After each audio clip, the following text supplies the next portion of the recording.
Hello gamers! I am going to show you the optimal path for gift giving in Story of Seasons: A Wonderful Life. This strat is best used in year 1 where most of your crops are really not going to be worth that much to sell. You are going to really want to focus on developing your relationships with the villagers so that when you get into year 2, you really only need to focus on San, on Kate, as well as Garrett.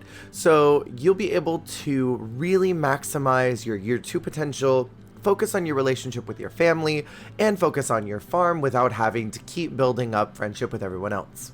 Now for context, I am in year 2, but this strat will work perfectly well in year 1. So I usually start out my day by letting out my farm animals and let them graze.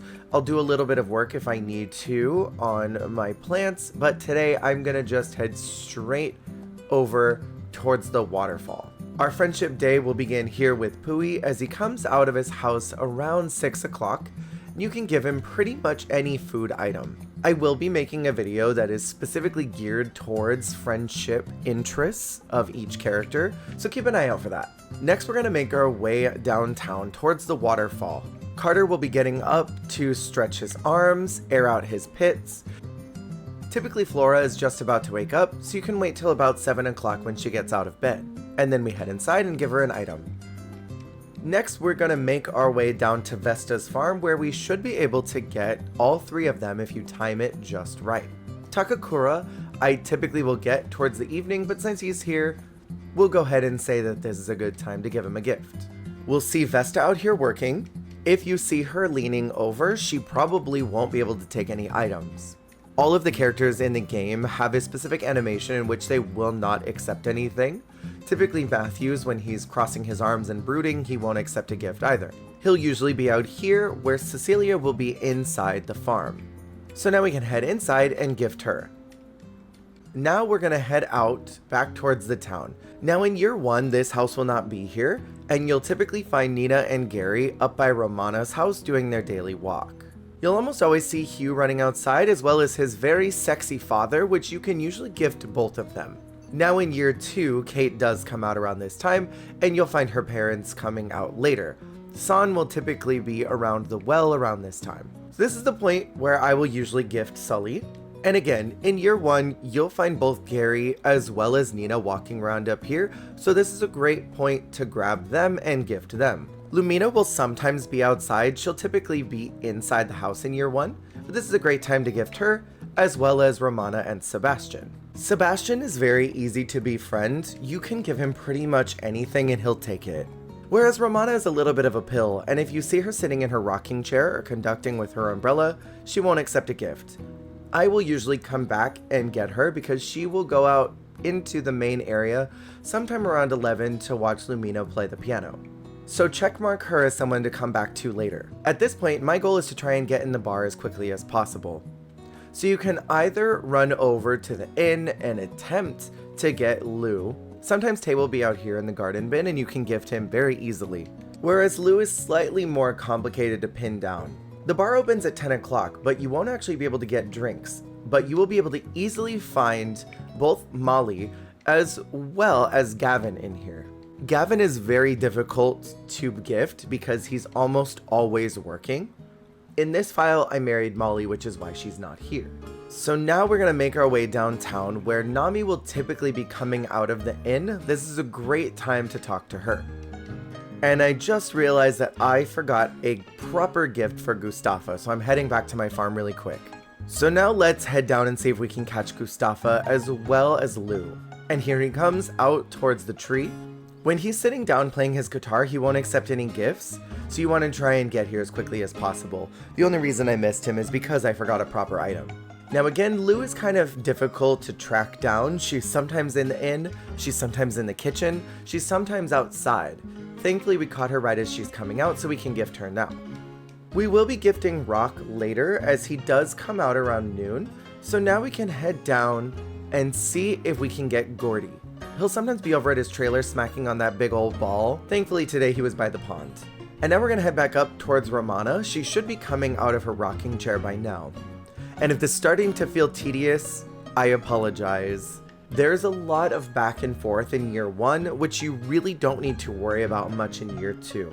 As long as you do all of the hard work year 1, everything is smooth sailing going forward. I forgot about the festival.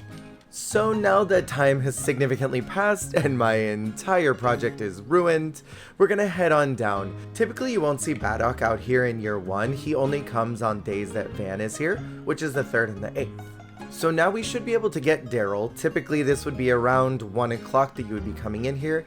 He does come out of his house to go up towards the waterfall around 4 o'clock, 5. So now you can gift him, and it's sort of smooth sailing until the evening. Most of what happens next is sort of just waiting for everyone to come out of their houses. The only ones that theoretically you would not have gifted right away were Takakura, because he's typically out and gone to the city by the time that you wake up. We haven't seen Rock yet, we have not seen Chris yet, we have not seen Charlie and Cole, and that's pretty much it. So here's a quick tip: if you want to gain extra friendship quick, you can set up a shop. I would only really do this if you have a lot of people out at any given time. But the nice thing is, in a very quick way of building friendship is by chatting with your customers as they come up and giving them a discount. This will give you about the same amount of friendship points as if you were gifting them something. If you charge them normally, you won't get any friendship points. So now we're gonna go get Chris. Sometimes she will be walking around out here in the earlier parts of the morning. So now let's gift her. So now at this point, you can either hang out at your farm and do some extra work, you can head on up and go work at the mine. My suggestion is to always give Pooey money. This is very important for a late game item, and I would make sure to do this as many times as you possibly can until you get the final cutscene for him. So now we're gonna head up towards the Goddess Pond. This is where Rock likes to hang out around this time of the evening. You'll sometimes find Gordy up here, as well as Gustafa, so if you miss them in the morning, you can catch them here. And here's Rock. If you chose to spend any time in the mine, once you leave right around closing time, if you make your way straight back on down towards the twins, you should see both Charlie and Cole coming out of their house. And if you missed Daryl earlier, you will be able to see him heading back up towards the Goddess Pond as well. And here they are. The only one left in year 2 that I have not encountered and gifted is Garrett. He works very late and typically won't come down the mountain till about 8 to 9 o'clock. Now's a great time, if you never caught him in the morning, to talk to Taka. And I totally forgot about this little horrible monster. Vinny is one of the worst characters in the entire game because he has friendship degradation. So if you don't talk to him and if you choose to ignore him, his friendship withers away with the days. Now realistically, being friends with Vinny doesn't matter that much in the long run, but if you want to mix any seeds, which you probably should for completionism as well as making more money, you'll definitely want to be his friend. Thankfully, all you need to do with Vinny is just chat with him and keep spamming the chat button, and you'll be able to crank your friendship up to max. Now would be a great time to gift Taka though, in a normal circumstance. Now around this time, if you like, you can do some fishing and wait for Garrett to show up. And here he is. And that's been everyone. My farmer is very tired, so I will be sending them to bed, but I hope this helps in your completionism of getting 100% friendship with everyone in year 1. Good luck and have fun out there. Hey, thank you so much for watching. If you liked the video, make sure to click that like button. And if you want to see more, hit subscribe. Goodbye.